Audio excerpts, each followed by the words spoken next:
By 1980, Robert Mugabe was hailed as a hero, the man who freed Zimbabwe from white rule, promising peace and unity. But just 3 years later, under his command, the North Korean-trained Fifth Brigade began a campaign of terror, massacring over 20,000 Ndebele civilians. The world celebrated a liberator, never suspecting they were witnessing the rise of Africa's most brutal criminal empire. One built on genocide, systematic abuse, and betrayal. How did Mugabe transform from hope to horror? The horrifying truth behind his hidden transformation is far more disturbing than most imagine, and it starts where few dare to look.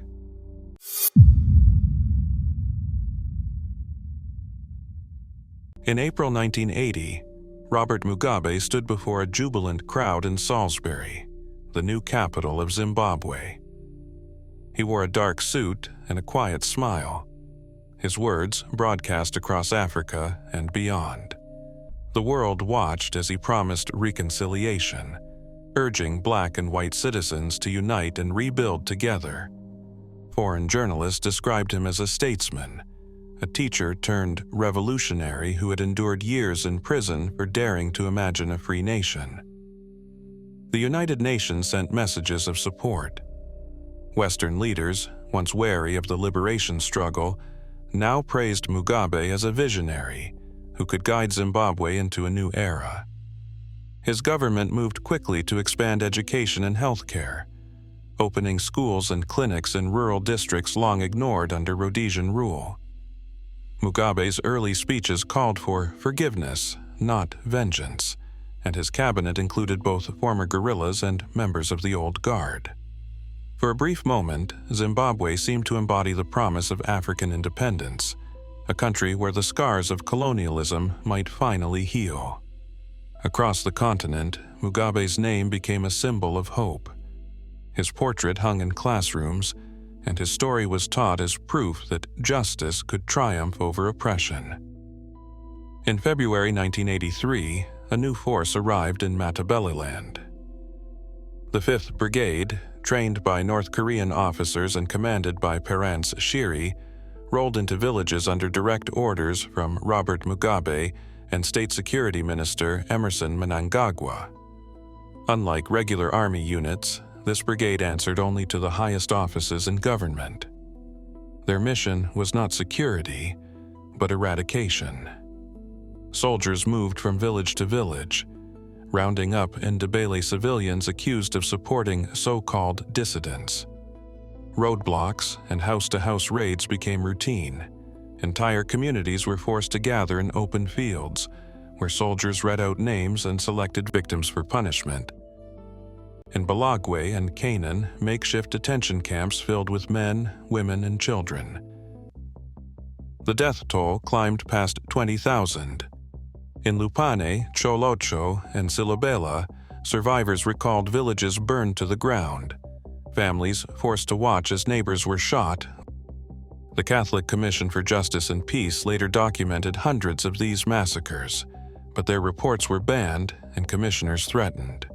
The Fifth Brigade's chain of command led straight to Mugabe and Mnangagwa, who received regular updates and never intervened to stop the killing. What began as a campaign against armed resistance became a systematic purge, planned, organized, and executed by the state. Inside the detention camps of Matabeleland, terror took on another form. Fifth Brigade soldiers, acting under direct command, used abuse as a systematic weapon against Ndebele women. Testimonies collected by the Catholic Commission for Justice and Peace in 1997 reveal a chilling uniformity. Women and girls were seized from crowds, interrogated, and then assaulted by groups of soldiers. Medical staff at provincial hospitals recorded waves of trauma admissions, many involving sexual violence, yet no official investigations followed. Survivors described soldiers using identical threats and language, demanding that victims bear children for the new Zimbabwe, or be rendered unable to have families at all. In one account, a woman was forced to watch the murder of her husband. The scale was not isolated. 36 detailed interviews gathered by the commission exposed a pattern. Abuse was not random brutality, but a calculated policy to destroy the Ndebele community's future. No member of the Fifth Brigade was ever prosecuted. Instead, commanders received promotions, and the silence around these crimes became official policy. The legacy of these assaults endures in the bodies and memories of survivors, who carry both the physical scars and the burden of knowing justice was never served.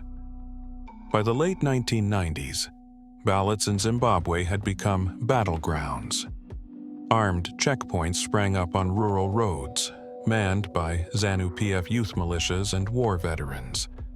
On election days, lines of voters stretched for hours, watched by men with clubs and machetes. Polling stations and opposition strongholds were surrounded, with voters forced to chant party slogans or show inked fingers as proof of loyalty. Those suspected of supporting the movement for democratic change were dragged from queues, beaten, or loaded into trucks. In the 2000 and 2002 elections, dozens of opposition supporters were murdered in the weeks before the vote.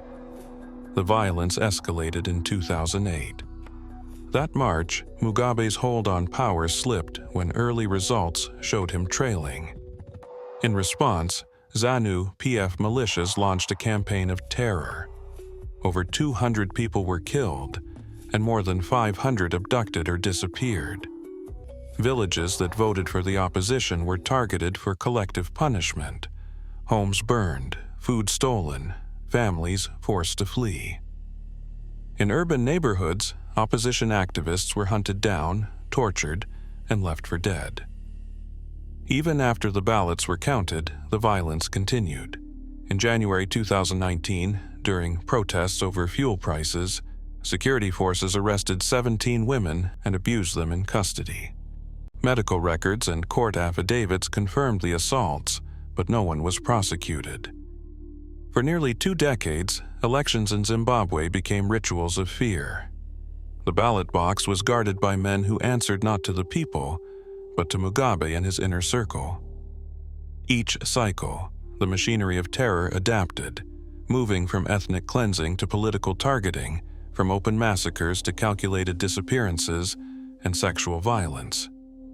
The promise of democracy was replaced by a system where power was won not by votes, but by the willingness to inflict pain. Hidden beyond the reach of journalists and monitors, ZANU-PF's youth militia camps became engines of terror in Zimbabwe's countryside. Known as the Green Bombers for their uniforms, these militias set up compounds in abandoned schools, commandeered farmhouses, and makeshift barracks scattered across Mashonaland, Matabeleland, the Midlands, and Matabeleland. Local party officials and war veterans ran the camps, issuing orders that came down through the party's provincial hierarchy. Inside, routines blurred the line between indoctrination and brutality.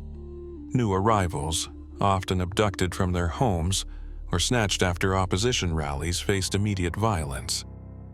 Women and girls were singled out for sexual assault. Survivors remember being forced to sing ZANU-PF songs while militia leaders delivered threats and beatings. Political re-education sessions ran day and night. The camps operated on a system of collective punishment. One woman's resistance could trigger group beatings or the denial of food for everyone. Guards patrolled the perimeter, and escape meant risking death or reprisals against family members left behind. Testimonies collected by Human Rights Watch and Zimbabwean doctors reveal a chilling uniformity. Women were held for days or even weeks and forced into domestic servitude. Others were kept longer, emerging with injuries so severe that local clinics struggled to treat them. Medical records from 2008 document cases of traumatic fistula and untreated infections, direct evidence of systematic sexual violence. No Green Bomber commander has ever stood trial. The camps operated in plain sight, shielded by the party's power and the threat of violence. For many survivors, captivity did not end with release. The trauma followed them home, enforced by a silence that reached from rural council offices to the highest levels of government. In these hidden compounds, the machinery of terror ran without pause, turning political loyalty into a license for torture and sexual slavery. On a January night in 2001, an explosion ripped through the printing press of the Daily News, Zimbabwe's most outspoken independent newspaper. The blast left twisted metal and scorched paper where headlines once challenged Mugabe's authority. No arrests followed, and police reports stalled. Editors and reporters had already faced months of threats, but the bomb made one thing clear: criticism would not be tolerated. Within a year, new laws demanded that every journalist and media outlet be licensed by a government commission stacked with loyalists. The Access to Information and Protection of Privacy Act, signed in March 2002, gave the state power to shut down any publication it deemed hostile. Newsrooms were raided without warning. In September 2003, police stormed the Daily News offices, seizing computers, arresting editors, and declaring the paper illegal. Other independent outlets vanished, forced into exile or silence. Behind the headlines, a darker system operated in secret. The Central Intelligence Organization ran safe houses and detention sites across Harare and Bulawayo. Journalists and activists were abducted, held in unmarked rooms, and subjected to electric shocks, beatings, and forced confessions. Survivors described being suspended from ceilings, shocked with wires, and threatened with death if they spoke about what happened inside. Mark Shavunduka, a prominent reporter, testified in court about days of torture at the hands of CIO agents. Human rights groups documented dozens of similar accounts. No one was ever prosecuted. With the free press crushed and witnesses silenced, Mugabe's government could operate without scrutiny. Policy failures, corruption, and atrocities disappeared from public record, leaving citizens in the dark and the machinery of abuse unchecked. In early 2000, government-backed militias arrived at thousands of farms across Zimbabwe, carrying eviction notices and machetes. By the end of the year, more than 4,500 commercial farms had been seized, often by force. Families who had lived on the land for generations were driven out overnight. Grain silos stood empty, irrigation systems rusted, and the export markets collapsed. The government called it land reform, but the new owners were mostly political loyalists, many with little knowledge of farming. Within 2 years, maize production fell by nearly 3/4, and tobacco exports plummeted. Food shortages spread from rural villages to city streets. Bread, once affordable, vanished from shops. The Reserve Bank responded by printing money on a scale never seen before. By July 2008, inflation reached 231 million%. Paychecks lost value before workers could cash them. Pensioners watched their life savings disappear in a single week. Hospitals ran out of medicine, schools closed, and children lined up at border posts with their mothers, hoping for refuge in South Africa or Botswana. The United Nations counted more than 2 million Zimbabweans in exile, with some estimates reaching 3 million. Families slept in bus stations, waiting for remittances from relatives abroad. Mugabe's government blamed foreign conspiracies, but leaked Reserve Bank documents showed this was deliberate policy, engineered to reward loyalists and punish dissent. The destruction of Zimbabwe's economy was not an accident. It was a weapon, turning poverty and hunger into tools of political control. After the collapse of Zimbabwe's economy, Mugabe's government needed a new enemy. In 1995, the Penal Code was amended to criminalize same-sex relationships, making homosexuality punishable by prison. State radio and television began airing broadcasts denouncing LGBTQ+ citizens, with Mugabe himself declaring, "They are worse than pigs and dogs." These words were not empty threats. Police raided homes in Harare and Bulawayo, arresting men suspected of being gay and parading them before cameras. Newspapers published names and addresses, turning families and neighbors into informants. Vigilante groups, some linked to ZANU-PF youth leagues, launched attacks on suspected LGBTQ+ individuals, beating them in public and forcing many into hiding. Reports from human rights groups detailed dozens of cases where men and women were detained without trial, denied legal counsel, and subjected to torture by security forces. The 2013 Constitution went further, explicitly banning same-sex marriage and reinforcing the state's message that LGBTQ+ people had no place in Zimbabwean society. For thousands, exile became the only option. The government's campaign did not just criminalize identity, it created a climate where hate became law and violence was rewarded. Survivors recall living in constant fear, unable to trust even close friends.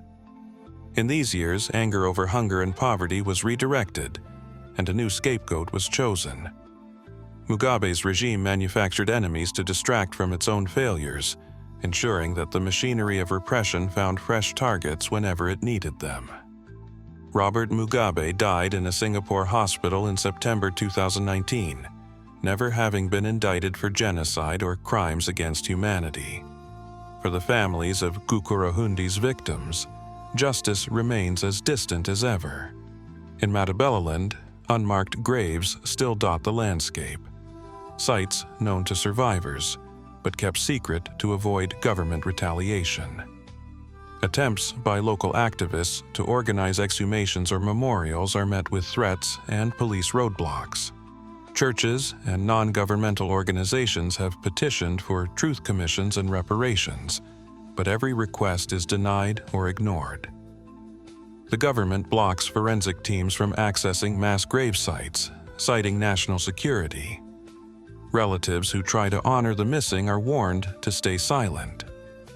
President Emmerson Mnangagwa, who once oversaw the Fifth Brigade's operations, now stands at the head of state.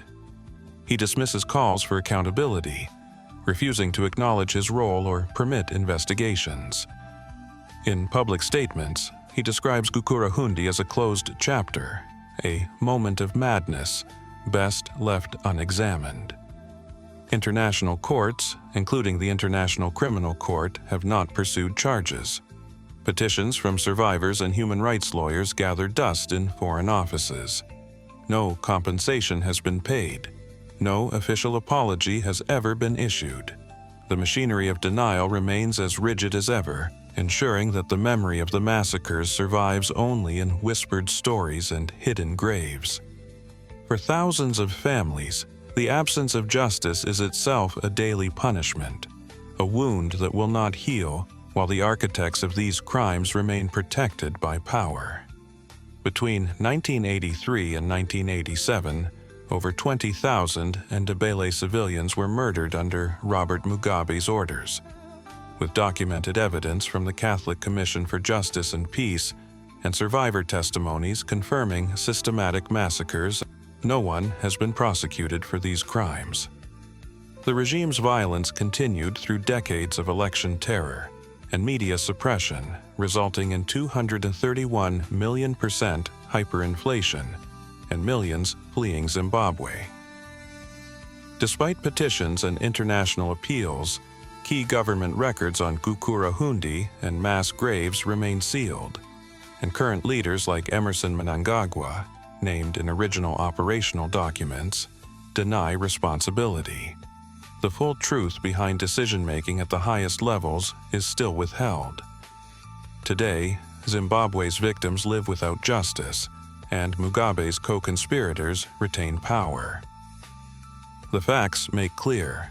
Mugabe's greatest betrayal was turning liberation into tyranny, proving that without accountability, freedom becomes another tool for oppression.